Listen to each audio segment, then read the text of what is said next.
జగన్ గారు మళ్ళీ మోసపోతారా? అర్థమైంది కదండి క్లియర్‌గా అన్నమాట. జగన్ గారు మళ్ళీ మోసపోతారా? ఎందుకని అన్నానంటే గనక రాబోయే ఎన్నికలను దృష్టిలో పెట్టుకుని ఈ మాట మాట్లాడుతున్నా. స్థానిక సంస్థల ఎన్నికలు, పంచాయతీలు, వార్డు మెంబర్లు, అలాగే మున్సిపాలిటీ, అలాగే జడ్పీటీసీ, ఎంపీటీసీ ఇలా మొత్తం ఎన్నికలన్నీ స్థానిక సంస్థల ఎన్నికలు ఏవైతే అన్నీ కలిపి మున్సిపాలిటీతో సహా ఇంక్లూడింగ్. కాబట్టి అందులో కూడా జగన్ గారు మోసపోతాడా? ఎందుకంటే ఆల్రెడీ మోసపోయారు అని అయితే చాలామంది మాట్లాడుకున్నారు కదా. కానీ ఈసారి కూడా మళ్ళీ మోసపోతాడా జగన్మోహన్ రెడ్డి గారు? దేని గురించి అంటున్నానో వివరంగా చెప్తాను. ఫస్ట్ అయితే కనుక లైక్ చేయండి. చాలామందికి నిజాలు తెలియాలి కాబట్టి వాస్తవాల ప్రజల్లోకి వెళ్ళాలంటే మీరు లైక్ చేయాలి. లైక్ చేయండి, నాకు మోటివేషన్గా ఉంటుంది, కొత్తగా ఇన్ఫర్మేషన్ షేర్ అవుతుంది. కొత్తగా మన ఛానల్ చూసే ఎవరైనా సరే పక్కాగా సబ్స్క్రైబ్ చేయండి. మీ అమూల్యమైన అభిప్రాయాన్ని కామెంట్ రూపంలో తెలియజేయండి. జగన్మోహన్ రెడ్డి గారు మళ్ళీ మోసపోతాడా? ఆల్రెడీ ఇంత మోసపోయాడా? ఇంతకుముందు మోసపోయాడంటే ఎస్ మోసపోయాడనే చెప్తాను నేను. జగన్మోహన్ రెడ్డి గారు మోసపోయాడు. ఎందుకంటే కనుక గడిచిన ఎన్నికల్లో ఆయన అనుకున్నట్టు ఏది జరగల. నా ఎస్సీలు, నా బీసీలు, నా ఎస్టీలు అని ఏదైతే స్లోగన్ ఎత్తుకున్నాడో ఆ విషయంలో మోసపోయాడని అంటాను నేను. కాబట్టి అంతేకాదు, ఎలా అంటే మోసం చేసేది ఎవరు అసలు జగన్మోహన్ రెడ్డి గారిని అని అంటే కనుక ప్రజలు మోసం చేశారేమో అని వైసీపీ వాళ్ళు అంటున్నారు. కొన్ని రాజకీయ విశ్లేషకులు మాట్లాడుతున్నమాట, ప్రజలు జగన్మోహన్ రెడ్డి గారిని మోసం చేశారు.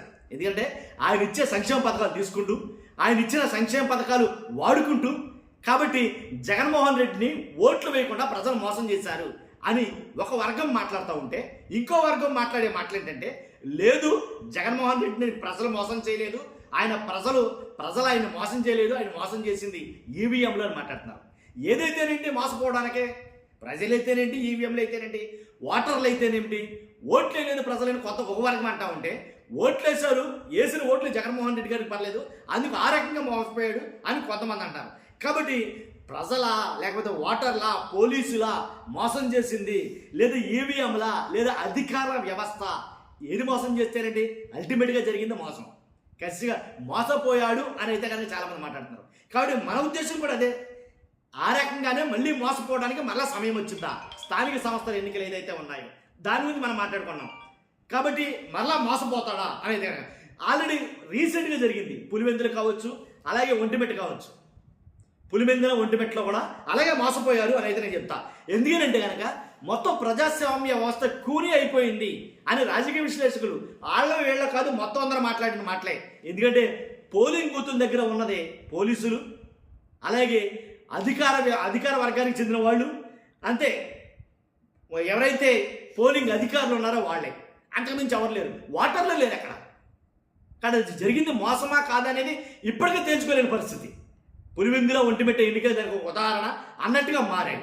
కాబట్టి అంతులు తర్వాత వైఎస్ఆర్సీపీకి పోల్ మేనేజ్మెంట్ రాదండి అని ఒకళ్ళు అంటున్నారు. నిజమా? ఇంత అప్రాతిహతంగా ఏంటి? పార్టీ పెట్టిన కొద్ది కాలానికే ముఖ్యమంత్రి పదవిని చేపట్టి ఏంటి 1-2 కాకుండా ఇంచుమించుగా 150 సీట్లు పైబడి గెలుచుకున్నటువంటి జగన్మోహన్ రెడ్డికి పోల్ మేనేజ్మెంట్ రాదా? నిజంగా చాలా ఆశ్చర్యమైన విషయం అది.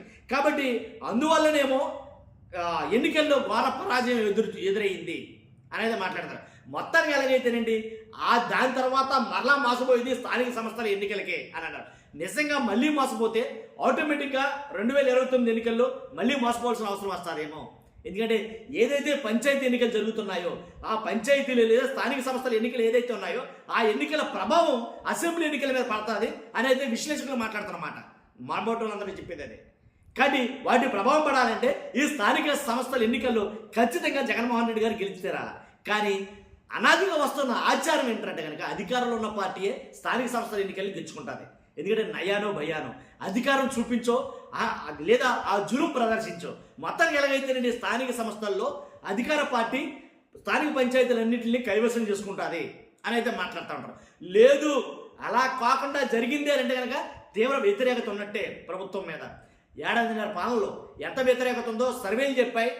ముఖ్యమంత్రి గారు పిలిచి మరి తన పేషీకి పిలిపించుకుని మరి చాలామందిని అయితే కనుక మాట్లాడడం జరిగింది.